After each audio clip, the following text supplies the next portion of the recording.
So the title of this session is Internet Regulation, which covers an awfully big landscape. And since we only have 45 minutes for the entire session, and Barbara and I are going to be sharing it, we can't cover the entire landscape. So I'm going to zero in on the subject that I actually know the most about, which I think probably makes some sense.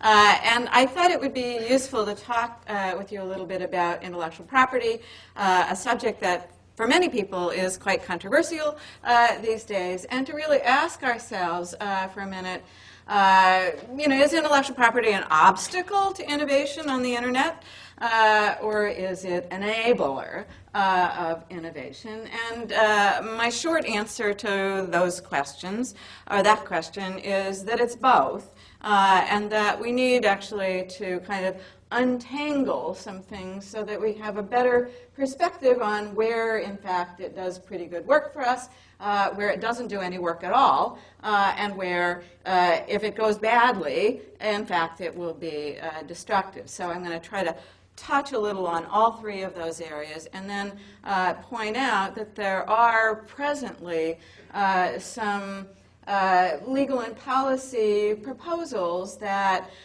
would strengthen intellectual property law. In the view of some people, that's going to be a good thing. In the view of other people, that's going to actually be an impediment to innovation. And so I'm going to try to build up and say that although we've done a pretty good job finding ways to balance the intellectual property levers so far, we're facing some challenges about how to set those levers for the next decade, and we better make some good decisions about that, because otherwise we can actually screw things up.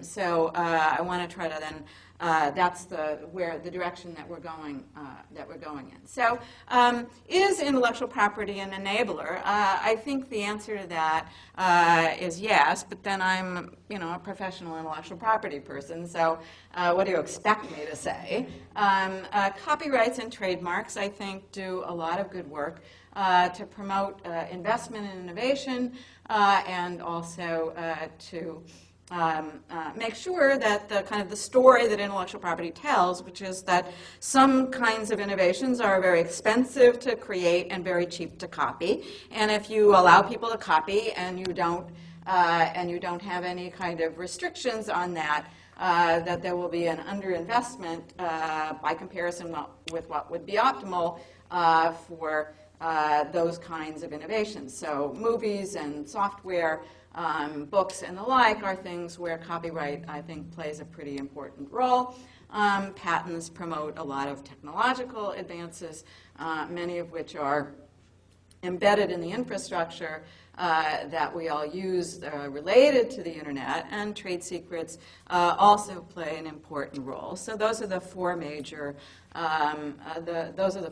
categories of intellectual property.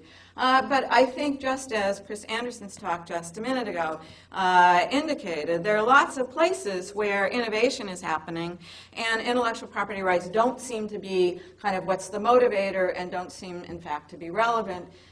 So a nice example is, Tim Berners-Lee didn't seek a patent or any other kind of intellectual property right on the World Wide Web, and that's been a great boon to innovation, because he didn't try to say, well, only the people who pay me can use this concept of the World Wide Web, user-generated content of all kinds, and user IT innovations of the sort that Chris was just illustrating are examples where people innovate because they like to innovate, because it's fun, and because they want to do something. And so that's good. We don't need intellectual property for everything.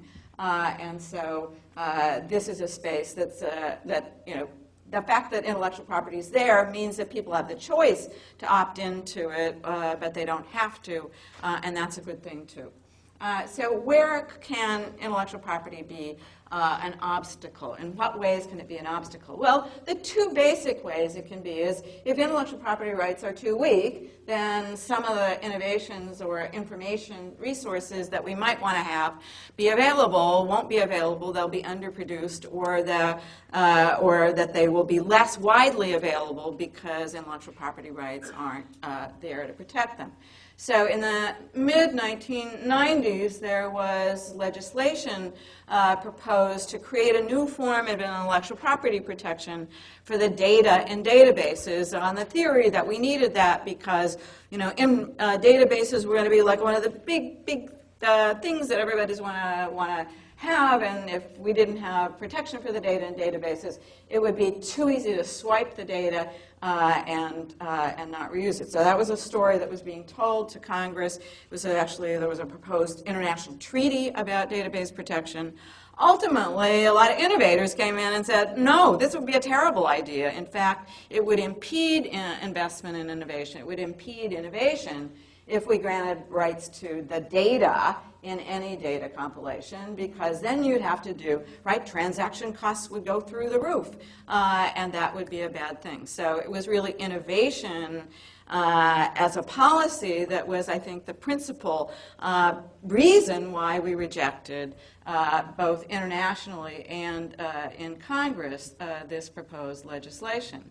The Clinton administration's policy about intellectual property and what was then known as the National Information Infrastructure said that intellectual property rules weren't tight enough, and we needed to create a new kind of right, a rule to protect content owners from circumvention of any technical protection measure that might be used to protect copyrighted content, and to stop the making of circumvention tools that would enable these things that would unlock the technical protection measures that were protecting the works against copyright infringement.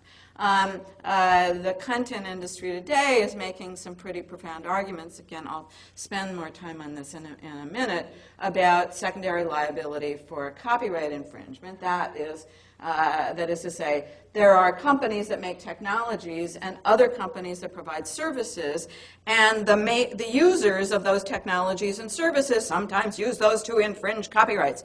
And since it's really hard to go after the individual infringers, the idea of going after the intermediary, right, holding not the primary infringer, but the person who makes the technology or provides a service that is enabling the infringement, let's go after those people and shut them down, because then that will take care of the problem. So that's, there's an argument then for making those rules stronger in order to protect against the primary infringement. But there are also situations that we can sometimes talk about where intellectual property rights can be an obstacle because they're too strong, right? Or they're too long, or they're too something. And I'm going to talk just briefly about patents on business methods that might be implemented on the internet or otherwise, and then talk a little bit about, again, technology developer and ISP liability, because these are the places where there's been so much controversy over the last decade and a half.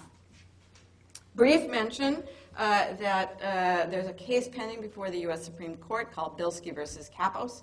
The Supreme Court has expressed unhappiness with a rule that allowed everything under the sun made by humans that was capable of yielding a concrete, tangible, and useful result. And Bilski's own claim is for a method of hedging the risk of price fluctuation for commodities.